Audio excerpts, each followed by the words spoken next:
Hello student. आज हम बात करते हैं हैलोएरिन्स की अपक्रियाओं के बारे में। हैलोएरिन के रासायनिक गुण क्या क्या हैं, इस पे हम चर्चा करेंगे। तो हैलोएरिन भी 3 प्रकार की अपक्रियाएं प्रदर्शित करती हैं। नाभिक रागी प्रतिस्थापन,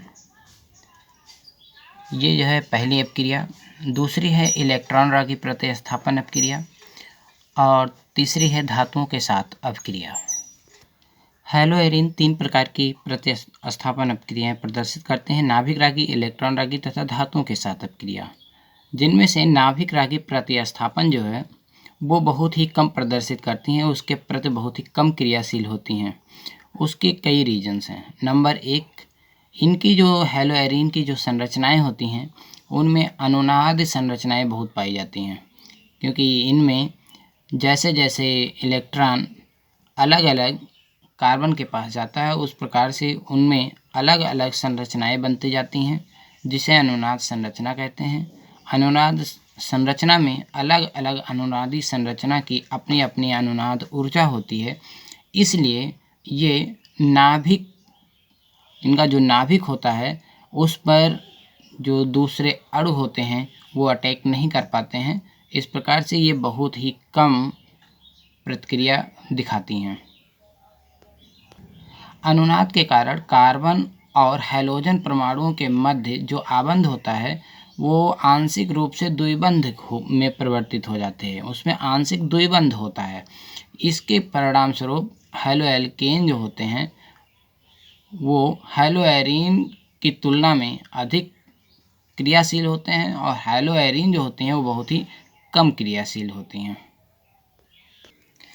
अनुनाद प्रभाव में जैसा कि हमने आपको बताया कि ये काफ़ी अनुनाद संरचनाएं प्रदर्शित करती हैं, जिसका रीजन है कि हैलोएरिन में जो हैलोजन परमाणु पर उपस्थित एकाकी इलेक्ट्रॉन होते हैं वो इस बेंजीन रिंग में जुड़े दूसरे इलेक्ट्रॉनों के साथ भी संयुग्मन में रहते हैं, यानी कि उनसे जुड़े होते हैं, संबंध द्वारा स्थापित होते हैं।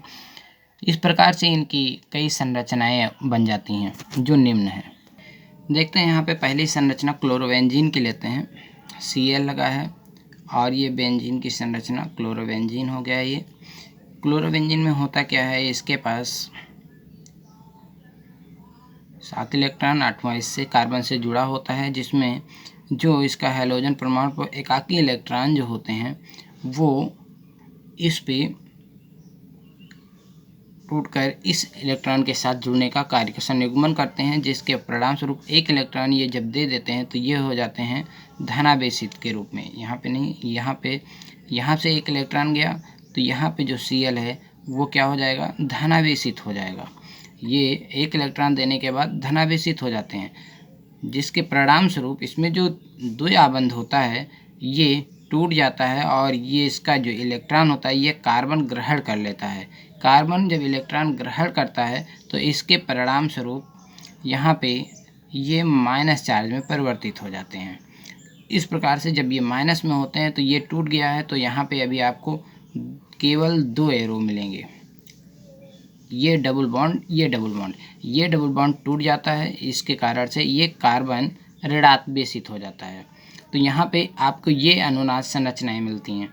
पुनः जब ये इलेक्ट्रॉन जो ग्रहण किया होता है, ये इलेक्ट्रॉन अब यहाँ पे तो कोई प्रक्रिया हो नहीं रही है, ये तो सेम बने रहेंगे, इसमें कोई समझौता नहीं किया जा रहा है, ये जैसे कि तैसे होंगे। चेंजिंग केवल क्या हो रही है, यहाँ बॉन्ड में जो इलेक्ट्रॉन हो रहे हैं एक दूसरे पर जा रहे हैं और एक दूसरे को ग्रहण कर रहे हैं। तो यहाँ पे अब ये जो ऋणात्मक है, यहाँ पे जो ग्रहण किए हैं ये अपने इलेक्ट्रॉन को निकाल देंगे। जब ये अपने इलेक्ट्रॉन को निकालेंगे तो ये यहाँ से इस पे अटैक करेंगे एक बंध पे। जब ये एक बंध पे अटैक कर रहे हैं तो ये डबल बॉन्ड में परिवर्तित हो जाएगा, तथा ये जो डबल बॉन्ड है ये पुनः इस पे अटैक करेंगे तो ये हो जाएगा आपका माइनस में। तो ये वाला हो गया आपका माइनस के रूप में परिवर्तित। यहाँ पे ये बॉन्ड ख़त्म होता है लेकिन इस बॉन्ड पे कोई फ़र्क नहीं पड़ता है, ये बॉन्ड जैसे का तैसा रहेगा। इस प्रकार से ये अगली अनुनाद संरचना बन जाती है।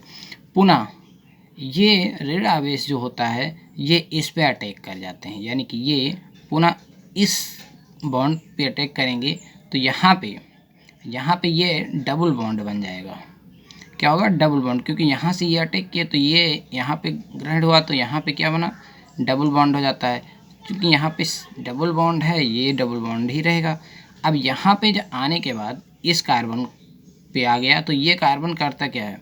यहाँ पे आने के बाद अब ये तो जो डबल बॉन्ड था, ये डबल बॉन्ड टूट के इस पे अटैक कर देता है।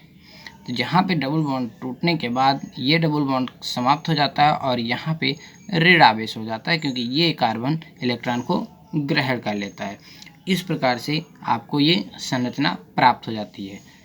इस प्रकार से हैलोएरिन्स भिन्न भिन्न अनुनाद संरचनाएं प्रदर्शित करती हैं, जिसके कारण अब यहाँ पे देखते हैं, यहाँ पे द्विबंध था, यहाँ पे एकल बंध है, लेकिन अब आपको यहाँ पे पुनः आपको यहाँ पे दिखाया जा रहा है कि यहाँ भी द्विबंध आ गया है। इसलिए ये अनुनाद की संरचनाएं प्रदर्शित करने के कारण इसके प्रत्येक कार्बन के पास उस पे ये पूर्ण द्विबंध है, तो इस पे आंशिक रूप से द्विबंध होगा, क्योंकि ये इलेक्ट्रॉन इस पे आ सकते हैं। तो इस प्रकार से आंशिक रूप से द्विबंध होने के कारण ये नाभिक प्रतिस्थापन अभिक्रिया संभव नहीं हो पाती है। नाभिक राखी प्रतिस्थापन की कम होने की संभावना जो होती है, उसका दूसरा मेन रीज़न ये भी है कि कार्बन और हैलोजन परमाणुओं के मध्य जो बंध बनता है उस पे कार्बन के संकरण में अंतर होना। हैलोएल्केन में जो कार्बन के साथ संकरण होता है वो होता है sp3 का, जबकि हैलोएरिन्स में sp² संकरण होता है। यहाँ देखते हैं, हैलोएरिन्स में कार्बन और हैलोजन परमाणुओं के मध्य sp² संकरण पाया जाता है, जबकि हैलोएल्केन में कार्बन और हैलोजन परमाणु के मध्य sp3 संकरण पाया जाता है। अब दोनों संकरणों में अंतर क्या होता है? कार्बन और हैलोजन के मध्य जब संकरण होता है तो इसकी विद्युत ऋणात्मकता कम होती है, जबकि हैलोएरिन में इसकी कार्बन पर विद्युत ऋणात्मकता अधिक होती है, प्रबल होती है। इसके साथ साथ sp3 संकरण में जो अगर हैलोएल्केन की बात करें तो कार्बन और हैलोजन में जो बंध होता है वो 177 pm पैरामीटर, जबकि हैलोएरिन्स में 169 पैरामीटर की लंबाई का बंध होता है। यानी कि बंध की जो लंबाई होती है इसमें देखते हैं अधिक है, इसमें कम है। कम होने के कारण ये अधिक प्रबल होते हैं, जिसके कारण अन्य जो भी नाभिक रागी इलेक्ट्रॉन होते हैं जो इस पे आक्रमण करते हैं कार्बन परमाणु पर, वो इसको तोड़ नहीं पाते हैं, क्योंकि इसकी लंबाई कम होती है, ये अधिक प्रबल होते हैं, जिसके कारण से नाभिक रागी प्रतिस्थापन नहीं हो पाता है। जब हैलोएरिन में हैलोजन परमाणुओं को हाइड्रॉक्सिल समूह द्वारा प्रतिस्थापित कर दिया जाता है तो इनकी क्रियाशीलता बढ़ जाती है। देखते हैं, हैलोएरिन जब क्षार की उपस्थिति में 350 ताप पर गर्म किया जाता है तो ये क्रिया कर फिनॉल बनाती है तथा सोडियम क्लोराइड निकालती है। इस प्रकार से हाइड्रॉक्सिल समूह के द्वारा हैलोजन परमाणु का प्रतिस्थापन हो जाता है। हैलोएरिन्स की नाभिक रागी प्रतिस्थापन क्रियाशीलता तब और बढ़ जाती है जब उसके आर्थो तथा पैरा स्थितियों पर नाइट्रो समूह उपस्थित होते हैं। NO2 समूह अगर उपस्थित हैं उसके आर्थो या पैरा स्थिति पर तो उसकी क्रियाशीलता बढ़ जाती है। यहाँ पे देख लेते हैं, हैलोएरिन के साथ जितने भी NO2 ग्रुप जितने भी ज़्यादा जुड़ते जाएंगे आर्थो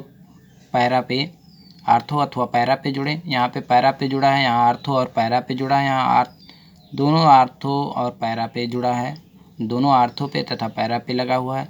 तो जितने भी नाइट्रल समूह उपस्थित होते हैं, NO2 समूह उपस्थित होते जाएंगे, इनकी क्रियाशीलता बढ़ती चली जाएगी।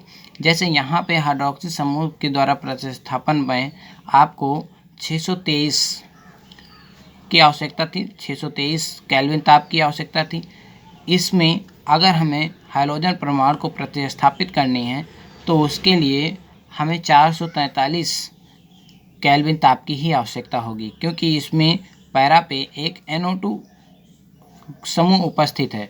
इसी प्रकार से जब आर्थो और पैरा दोनों समूहों पर NO2 समूह उपस्थित है तो उसके लिए हमें और ही कम ताप की आवश्यकता होगी, यानी कि हम 368 केल्विन ताप पर ही इस हाइड्रोजन परमाणु को हाइड्रॉक्सिल समूह द्वारा प्रतिस्थापित कर सकते हैं। इसी प्रकार से जब यहाँ पे हम देखते हैं हैलोएरिन में नाइट्रस NO2 समूह 3 स्थानों पर लगे हुए हैं रिंग पे, तो इसे हम बिना किसी अभिकर्मक के ही, बिना किसी ताप को दिए ही इसके हाइड्रोजन समूह को हाइड्रॉक्सिल समूह द्वारा प्रतिस्थापित कर सकते हैं। इस प्रकार से इसकी अभिक्रियाशीलता यानी कि क्रियाशीलता का जो क्रम है वो निरंतर बढ़ रहा है। अगली क्लास में हम इलेक्ट्रॉन रगी प्रतिस्थापन अभिक्रिया पर चर्चा करेंगे। धन्यवाद।